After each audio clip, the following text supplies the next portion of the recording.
2008, I was in high school. A psychological horror film was released, and against my better judgment, as a chubby, hormone-driven, pimply-faced teenager, I watched this movie, and it has forever scared me of being home alone. That movie was The Strangers.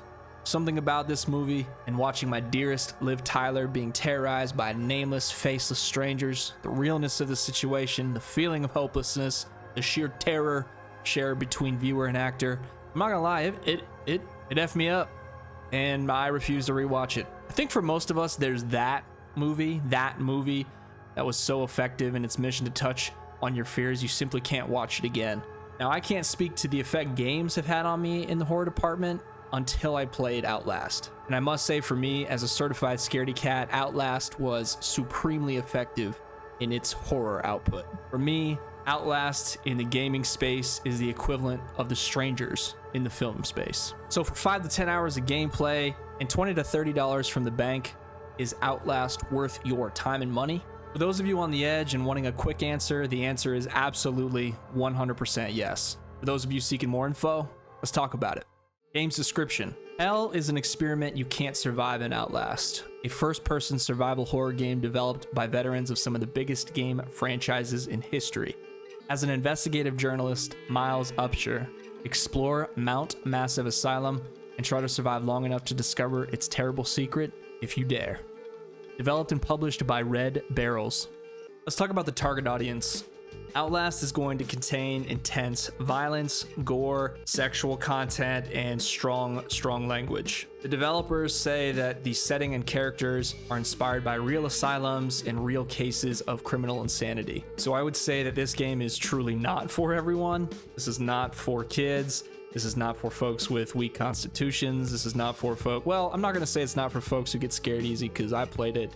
And again, it's highly effective in its horror quality. This game is for people who want to be scared.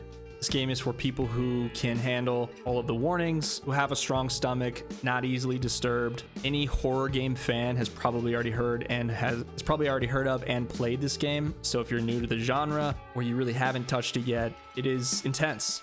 It's extremely intense, so it is something that you're going to have to commit to, and it's going to make you uncomfortable, and there are plenty of jump scares to go around. If any of that sounds appealing to you, you're going to enjoy this game. It's available on just about everything: PC, PlayStation, Xbox, Switch, so it shouldn't matter what platform you're on, you should be able to find this game. Let's talk about the art style. This game came out in 2013. It's realistic. They went for the realistic graphics. I would say it still holds up, especially for a game that is over 10 years old at this point. Now, a lot of the game is in low lighting, but it holds up, and it's realistic enough to still be creepy, to still give you the ick, to still make you feel disturbed when you see certain things. You don't have to use your imagination too much. You can kind of guess what you're going to be seeing. It's a lot of bodies, it's a lot of gore, it's a lot of weird stuff. And I think for horror games, realism is a little bit more effective, but for this type of game, they picked the right art style, complements it beautifully. Everything is extremely nice to look at. As the rest of the game, they took their time. It's a high quality title, and it still holds up. Let's talk about the combat. This is a true survival horror game, a true survival horror experience. You're not a fighter by any means. You don't have weapons. Your goal is to run and hide. And that adds to the feeling of hopelessness and adds to the feeling of fear. Your combat is to run away, find hiding places, and platform, and kind of trick and manipulate your enemies as best that you can. But the best offense in this game is a good defense. Run and hide. Let's talk about the audio. Now, all the stereotypical horror audio can be found here. Jump scares, these eerie, mysterious sound effects where you're not quite sure where it's coming from or what's causing it. Thunderstorms, fires, creaky pipes, screams, violins, screeches, heavy breathing, footsteps, roars, and blood spurts. Oh, and torture. You name it, it's in this game. They did not hold back on the audio effects. They used every trick in the book, and that is by no means saying that they are lazy.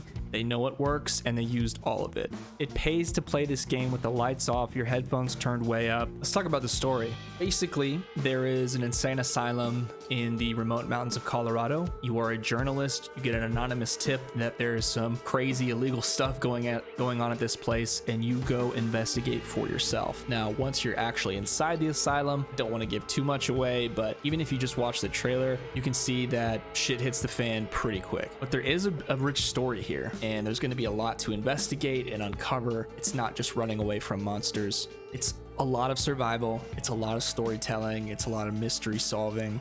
That's the gist of the story. I don't want to give away too much because there is a deep narrative, a rich narrative in this game. Let's talk about the core mechanics. And we've mentioned this is a survival horror game, a survival horror experience. There is no combat that you can really engage in. You have to run, you have to hide, a lot of stealth-based type stuff. There's also going to be some platforming elements. You're going to be walking, running, crouching, jumping, climbing ladders, vaulting over objects. You're playing in the first-person perspective. Stealth is the name of the game. You're going to be looking through this first person perspective. You're also going to be doing a lot of viewing through your video camera, and you're using this video camera as a night vision tool as well. So when you're in super dark rooms, the video camera is typically the only thing that you're going to be able to use to illuminate the space. As you use your camcorder, you're going to be running out of battery. So a big part of this is like collecting batteries to make sure that you have the camcorder to view in the dark. Another part of this, again, is the investigation element. You're collecting items, you're uncovering mysteries, you're reading through old files, computers, things like that. You're trying to survive while you're trying to solve this mystery at the same time. Let's talk about the content. There's a pretty significant range on average time to beat this game. 5 to 10 hours is generally where you're gonna find your completion time. Now, speedrunners or true gamers are gonna be like, well, it only took me 3 hours, and that's fine. I was scared, I was hiding, I was also streaming the whole time, so it probably took me a little bit longer than the average player. But it can be kind of hard too. Like, it can be difficult to find your way around in the dark. You're looking through a video camera. The lights are off. You're being chased by weirdos. As far as replay value, that's sort of up to you how often you want to play this game.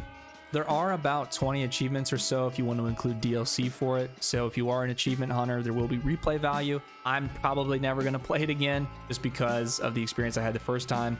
It was great. I enjoyed myself. I streamed the whole thing. I got what I needed and wanted out of it, so most likely won't go back, but also I'm not a horror game fan. There is a speedrunning community for it as always. It's a rich narrative. If you like great stories, if you like horror games, you're going to be totally happy with that 5 to 10 hour mark.